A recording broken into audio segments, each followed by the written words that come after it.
On va continuer l'émission avec la troisième partie, donc qui est le deuxième box-office de la soirée. C'est parti pour le générique du box-office.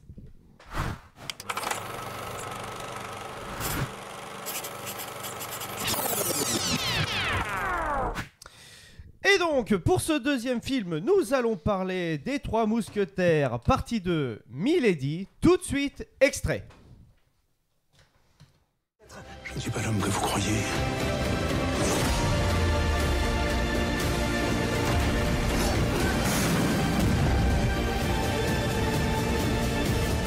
Un seul geste et je vous tue. Si vous me tuez, vous ne saurez jamais où est Constance.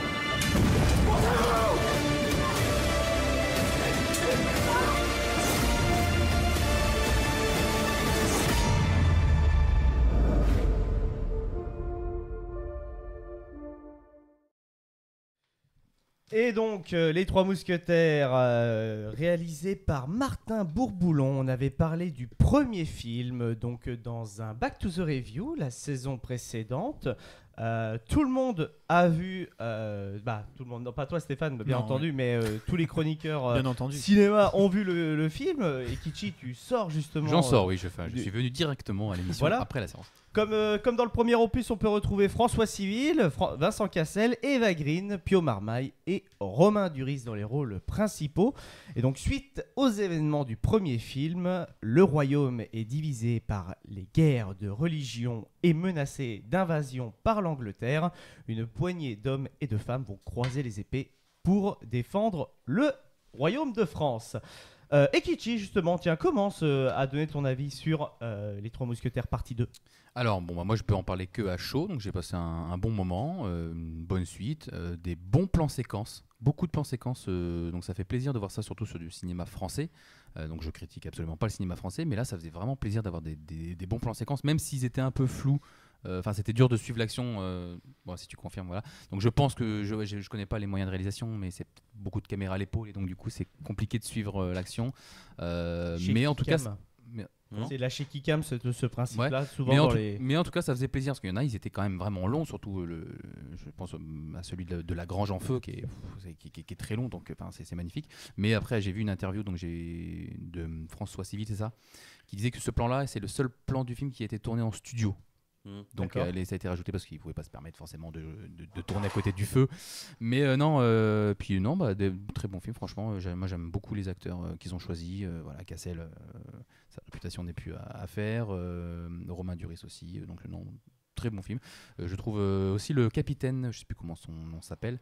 De Tréville. Voilà, de Tréville. Je trouve que je l'aime bien, j'aime bien sa tête parce que je trouve qu'il ressemble beaucoup à un de mes acteurs préférés, celui qui joue Alan Grant. Non, j'ai oublié le nom. Sam Neill. Voilà, j'ai pas une belle ressemblance. Ouais, un petit peu. Ouais, il y a un petit truc. Il porte tout ça bien. Voilà, et donc non, très bon film. Alors, donc, Lucas, toi, qu'est-ce que tu peux dire sur Les Trois Mousquetaires? Merci pour la petite barre de rire. C'était une bonne suite. Un peu. Comment dire, en français déjà avec des mots. Non, je me réponds tout seul. Putain, bel effort. Hein. Ouais, de ouf. Je trouve. En fait, comme à chaque fois, je sais que je fais des réponses un peu genre. Oui, très bon, brève. Voilà. J'essaie de trouver comment développer une réponse un peu construite. Ouais, c'était bien. Voilà, C'était déjà. très bien. Non, en fait, le film était bien. Comparé au premier, j'ai ressenti un peu de. Là, on essaie de donner de l'enjeu par rapport au fait que Constance ait été kidnappée, tout ça, parce que toute la fin du premier se monte sur le cliffhanger de.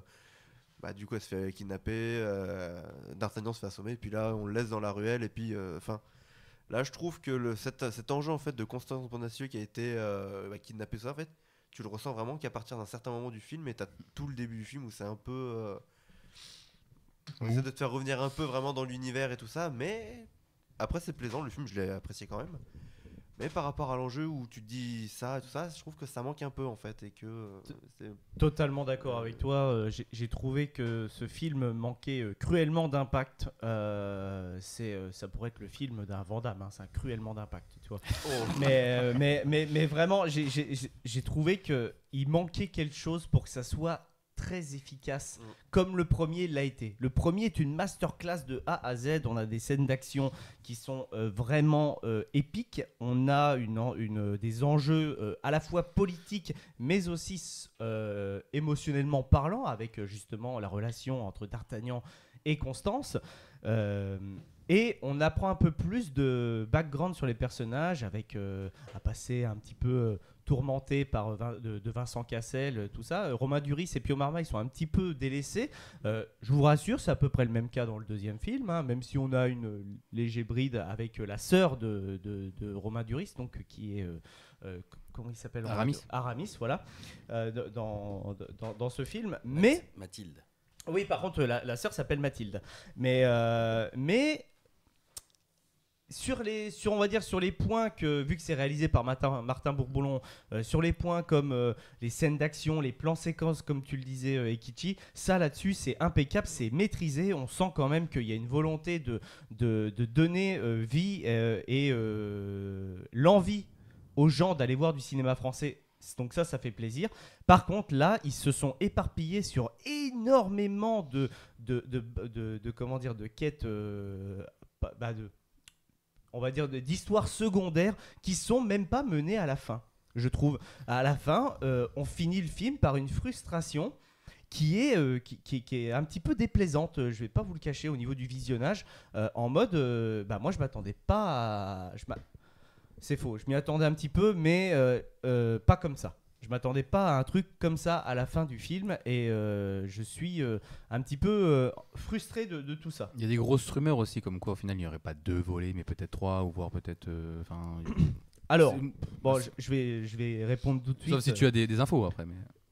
Alors, des infos, j'en ai, mais je peux pas dire... Alexandre Dumas Cinématique Universe. Alors, mais ça, on le sait d'avance. Ils ont fait le Conte de Monte Cristo, des choses comme ça aussi, qui est fini de tourner là actuellement. D'ailleurs, toujours scénarisé par Martin de la Palotière et le deuxième, je sais plus. Bref, ils sont 2 scénaristes qui ont fait Les Trois Mousquetaires et le Conte de Monte Cristo avec Pierre Ninet. Et donc, mais... Avec Maxime, et là, s'il est sur le chat, il vous le dira aussi, on a été à un événement qui est un festival de cinéma, et dedans, ils ont parlé des Trois Mousquetaires. Il y avait des producteurs, des trucs comme ça, et ils ont parlé des Trois Mousquetaires. Et nous, on a entendu, comme quoi, dès le départ, c'était prévu qu'il n'y ait pas 2 films, mais un peu plus. Tout dépend en fait la hype. Du succès du deuxième en fait, parce que là le premier a mis quand même vraiment la barre haute, 3,33 millions de téléspectateurs, ce qui est quand même énorme. Là je trouve que j'ai peur que ce film n'y arrive pas, même s'il y avait du monde dans la salle. J'ai peur que là, avec les fêtes de Noël, tout ça, c'était pas le bon moment pour sortir un film comme ça. En revanche, je vais le dire tout de suite, l'arc qui est sur Milady, vu que le film s'appelle Milady, est impeccable. Eva Green, elle est au top. Elle montre un visage d'une Milady qui est différent. On n'a jamais vu cette Milady un petit peu moderne. On l'a toujours connue, Milady, un petit peu en électron libre par rapport à cette époque. Mais là, on a un beau discours dans ce film. J'ai beaucoup apprécié la performance et surtout l'écriture de son personnage dans ce film-là.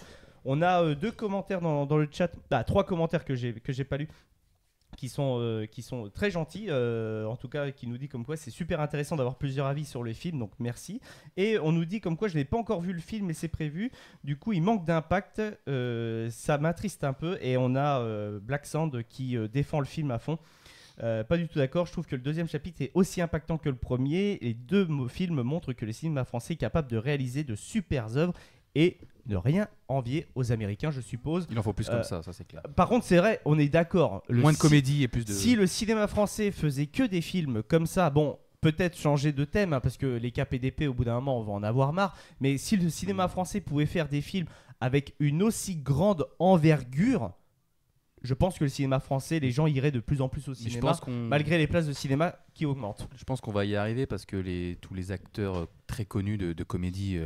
vont vieillir, et avec la nouvelle génération qui va arriver, peut-être que les jeunes acteurs seront peut-être moins dirigés. Alors il y aura toujours des Kev Adams et des trucs comme ça, mais je pense que les jeunes acteurs, la nouvelle génération d'acteurs sera peut-être plus voilà. Voilà, oui, voilà. Après, c'est Tu sûr. m'as compris. Mais comme tu l'as dit, je pense qu'aussi la nouvelle génération de créateurs du cinéma français vont essayer de faire bouger les choses. Je crois que la semaine prochaine, on a un film qui a été écrit par Flaubert qui tient Ouais, c'est Vermine. Vermine, voilà, donc créateur du podcast Floodcast. Si vous connaissez Flaubert depuis ses débuts sur Internet, vous savez que c'est une personne qui est active et qui fait beaucoup de choses. Il a participé à Suricat et à Golden Moustache aussi dans la création. Je crois même, si je me trompe pas, qu'on a un autre film qui est prévu avec... parce que bon, il y a Vermine, il y a Jérômienne et tout ça qui sont dedans, mais il y a un autre film aussi, gros budget, gros français, qui devrait sortir en 2024, mais je sais plus. Si ça me revient, je vous le dirai. Voilà, mais c'est vrai qu'il faut plus ce genre de film. Jérôme, ton avis sur Les Trois Mousquetaires? Alors, je partage un peu ton avis par rapport au fait qu'il soit peut-être un peu moins impactant. En fait, moi, je pense que c'est surtout que l'effet waouh du premier, on l'a pas. Parce qu'on l'a eu dans le premier. Oui, du coup, on sait déjà à quoi s'attendre. Donc, il y a plus ce côté oh, putain, Duris, il est bon en Aramis, quoi, etc. Il n'y a plus le waouh de la réal, etc. Même si en plus là, la réal, ils sont souvent dans des endroits un peu plus confinés pour les combats, etc. Donc, ce qui fait que la caméra est plus proche et c'est ça qui rend les choses un peu plus fouillis. Voilà, je pense qu'il y a ça en moins. Ensuite, c'est une partie de l'histoire qu'on nous raconte jamais. Très rarement. Tu vois, finalement, l'arc Constance Bonacieux a disparu, etc. Il faut la retrouver. Quand ça a été adapté, généralement, ça va très très vite, en fait.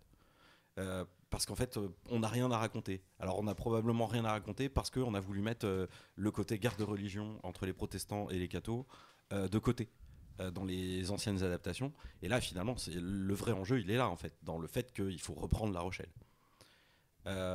Très belle bataille d'ailleurs dans le film, incroyable, rien à dire. Franchement, super bataille, même le côté le pilori, etc., tout ça, super bien, belle mise en valeur de notre patrimoine en Charente-Maritime en tout cas. Je sais pas si tous les châteaux sont de ce côté-ci, mais magnifique, putain, ça c'est encore debout. C'est beau, hein. Donnez-nous les lieux de tournage qu'on aille visiter ça tout de suite, quoi. Franchement, très très bien. Voilà, les performances des acteurs, il n'y a pas à revenir dessus. Ils sont tous impeccables. Oui, il n'y a rien à dire, hein. Franchement, ça me fait plaisir aussi, pour débattre un petit peu sur les acteurs, que les acteurs de ce film-là ne délaissent pas les créateurs d'Internet. François Civil a fait Popcorn. Bon, certes, Popcorn a une énorme puissance médiatique quand même. C'est le talk français numéro 1, je pense, sur Twitch. Mais quand même, il est jeune, voilà, c'est ce qu'on voilà, disait. Il est jeune, donc il est venu. Il a fait des émissions de Squeezie aussi. Oui, c'est vrai voilà, qu'il a fait ce qu'il a fait. Non, ça amène vraiment ce truc multimédia et c'est très plaisant. Ouais. Là, on arrive dans une phase où justement le cinéma français s'adapte aussi à Internet. Je pense que les Américains le font depuis déjà quelques années, mais bon, il faut dire les youtubeurs américains sont beaucoup plus gros que les nôtres, en termes de communauté, en termes de puissance. Et tu parles pas en termes de chocolat? Non, rien à voir, rien à voir. Je me permettrai pas. Mais sinon, voilà, ça fait plaisir de voir ça, que ça arrive en France et que justement ça peut faire bouger les choses. Et j'espère que ça va faire bouger les choses sur d'autres créations. Ah oui, on ne parle pas assez. Ça, je suis d'accord avec toi, la personne qui est dans le chat. On ne parle pas assez de Louis Garrel, qui est vraiment incroyable. Louis Garrel, il est incroyable. Il était déjà dans le premier, là, dans celui-là. Oui, mais hâtez-vous. En amour aussi, il faut savoir conclure. Ouais. Putain, merveilleux, merveilleux. Je vous dis, c'est une imitation par chronique, hein. Vraiment. C'est génial. Mais oui, absolument génial. C'est vrai. Non, franchement, Louis Garrel, même quand il a le doute de ce qu'il faut faire, est-ce qu'il a vraiment eu raison d'aller à La Rochelle, d'envoyer son frère Gaston à sa place. C'est pareil, même quand il le serre dans ses bras et qu'il lui dit bon, maintenant allez-y, avant que je ne change d'avis. Tu vois, tu sens qu'il envoie son frère à qui il tient à la guerre, quoi. Oui, Bref, franchement parfait. j'ai rarement vu un roi de France aussi bien humanisé, en fait. C'est vrai. Tu vois, C'est vrai. Tu vois, Ridley Scott a réussi la prouesse de me faire presque apprécier Napoléon. Là, on va me faire aimer un roi de France. Enfin, je vais virer ma cutie royaliste bientôt. Hein. Non, Gary, qu'est-ce que t'as pensé, toi, des Trois Mousquetaires? On l'a vu ensemble. Oui, c'est vrai, on l'a vu ensemble. Et vous savez que j'avais beaucoup apprécié le premier. Oui. Pour, notamment, on en a parlé, mais les acteurs, ils sont incroyables dans ce film, je trouve. C'est vrai. Et le 2, je trouve qu'il a l'image du premier, c'est une très bonne suite. Peut-être que le manque d'impact que tu as évoqué, c'est parce que la monarchie n'est pas directement impactée dans ce film. En menacée. Oui, c'est peut-être vrai aussi. Il y a moins d'enjeux politiques. Voilà, peut-être ça. Mais sinon, l'histoire de Milady et les histoires racontées dans le film sont tout aussi intéressantes de mon point de vue. Voilà. Carrément, l'arc de Milady, je l'ai dit, hein, est franchement super bien. Il n'y a rien à dire. Eva Green, ça fait tellement plaisir de la voir déjà d'une dans le cinéma français, je tiens à signaler, parce qu'elle a été très bien exploitée, je pense, en tout cas aux États-Unis, sur beaucoup de films. Là, ça fait plaisir de la retrouver sur des prods en France. Donc voilà quoi. Lui, après Johnny Depp, Eva Green, peut-être qu'on est aussi amené à amener plus d'acteurs américains. Alors, on a le retour de Let's Go Baby qui nous demande de faire une minute de silence de Guy Marchand. Pour Guy Marchand, qui est décédé malheureusement. Voilà. Si vous voulez faire en tout cas un petit hommage à Guy Marchand, regardez Le Père Noël est une ordure, il y a sa musique qui passe dedans. Ou sinon un bon épisode de Nestor Burma. Ah. Non Oui, je suis d'accord. Voilà, je pense qu'à mon avis, il y a quelques chaînes qui ont dû faire des rétrospectives, voilà quoi. Très grand acteur et très grand musicien, Guy Marchand. Vas-y. Non, je disais, après avoir amené Johnny Depp dans le cinéma français, avec Jeanne Dubarry, Eva Green, on est peut-être aussi maintenant amené, espérons-le, à plus d'acteurs. Après, il faut des acteurs qui parlent bien français. Mais non, c'est vrai que c'était Timothée Chalamet la prochaine fois. C'est vrai, il parle très bien français, j'ai vu une interview. Hugh Grant parle mieux alors français. son père est français, Hugh Grant, c'est ça Timothée Chalamet, Jodie Foster, tout ça dans le même film. Mais allez-y, mais faites quelque chose. Non, mais Bradley Cooper. Bradley Cooper, allez, on est parti. Parce que Bradley Cooper a fait ses classes, on va dire, son université, je crois, à Aix-en-Provence. Il a pas fait un film avec Omar Sy aussi? Ah bah si, ça s'appelle Chef, non? Ouais, c'est ça. Il me semble que ça doit cuisine, être ouais. Mais c'est à Londres, hein. Ça se passe à Londres. Ah, le donc film. c'est de ce que j'ai pas vu le film. Donc oui, mais c'est Omar Sy qui parle anglais dans le film. Ouais, ça se passe à Londres, hein, mais il y a des passages où Bradley Cooper parle français. Il y en a souvent dans les films. Ouais, voilà, tu vois, Bradley Cooper a fait ses études en France aussi, voilà, tu vois, impeccable. Et bah écoutez, est-ce que vous avez des choses à rajouter? Est-ce que celui-là vous le conseillez au cinéma? Je pense que oui, malgré le manque d'impact que j'ai évoqué. Je pense que c'est un film qu'on peut conseiller, c'est du beau spectacle. Oui, c'est une bonne suite. Moi, je me demandais, parce que dans notre chère région, enfin en tout cas ville, je sais qu'ils ont passé le premier il y a quelques jours ou quelques semaines avant. Donc quand j'étais voir le 2, je me suis demandé s'il allait y avoir un petit récap. Donc le récap du début est bien fait aussi, entre chaque ligne et puis des petits extraits, c'est pas mal, donc ça remet un peu les choses en tête. Et puis peut-être que le manque d'impact, c'est parce que comme on disait, le début est assez long. Il n'y a pas un début où tout de suite on se dit waouh, ça nous met direct en scène. Mais c'est une bonne suite. Et puis les deux sont peut-être souvent en général moins actifs que les premiers. Et après, s'ils en font un 3, je pense qu'il va péter. Justement, ce qui vient peut-être diminuer l'impact, c'est peut-être justement ce résumé en début de film. Parce que si ça avait démarré immédiat res sur D'Artagnan se réveille dans un cercueil à côté de l'abbé qui a été égorgé, tu vois, peut-être que direct tout de suite on se serait dit et c'est vrai qu'on peut se dire bien. tu vois, ouais. Et là on peut se dire mais qu'est-ce qui s'est passé déjà, voilà. Et après on nous met peut-être des petits flashbacks et là après donc le petit résumé de début est très bien foutu, d'autant plus que donc il tourne un peu plus autour de la personne de Milady plutôt que sur nos trois mousquetaires plus 1. Et après ça se comprend, c'est là aussi que l'enjeu Constance Bonacieux, il faut sauver la demoiselle en détresse, etc., n'a aucun intérêt dans ce deuxième film, puisque le personnage autour duquel ça doit tourner, c'est Milady et plus D'Artagnan. Donc finalement Constance, on s'en tape. Mais je m'attendais pas à ce qu'il la fasse mourir. Au dernier moment je me suis dit il y aura pas de drame. Et là, si Ouais. surprise, drame. Il me semble que dans Quoi il me Elle semble- meurt Non, mais- il me semble que dans l'histoire enfin c'est pas comme ça que ça se passe. Je hein, crois c'est pas, non. Milady Ah non, finit- par contre, j'ai vu des. Milady, elle finit par se faire J'ai vu décapiter des- par Luc Braud de Béthune. Non, par contre, j'ai vu des etc., quoi, critiques il et me des semble. analyses comme quoi il est complètement incohérent par rapport à l'histoire. Mais moi, ça, à la Oui, limite, ça- je Ah non, mais ça, je m'en fous. moque. Voilà, la fiction me va, le film est très bien. Et après, oui, bon, bah, Par contre, brodes. je tiens à signaler quand même que bon là on parle, certes il est complètement différent de l'œuvre de Dumas à mon avis, ils se sont permis des libertés potentielles pour justement agrémenter le côté émotionnel des personnages, mais en fait les Trois Mousquetaires, bon c'est pas qu'un bouquin, il y a eu 3 bouquins, et Mhm. potentiellement un 4e si on compte une œuvre de Dumas où apparemment ils apparaissent, mais donc ils ont de quoi faire, hein.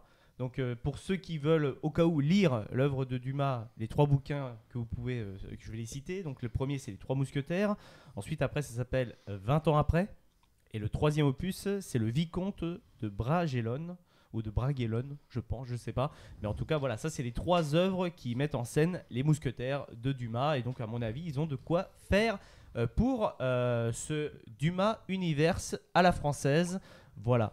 Oui, après, Est-ce que vous avez des choses à rajouter? Bah, le petit côté un peu dommage. Tu disais que dans le premier déjà les personnages de Porthos et Aramis étaient un peu mis de côté. Moi j'avais pas trouvé dans le premier finalement. D'accord. Enfin il y avait une vraie dynamique de groupe, même si ça tournait surtout autour de D'Artagnan, mais il y avait une dynamique de groupe quand même. Là j'ai trouvé dommage que justement ces 2 personnages là soient réduits à des comic relief finalement. Oui, il y a un Ouais. peu de ça, mais surtout le groupe est éclaté en fait dans ce second opus. C'est un peu dommage. Ah, man, il n'y a pas que le groupe qui est éclaté, il y a le scénar aussi.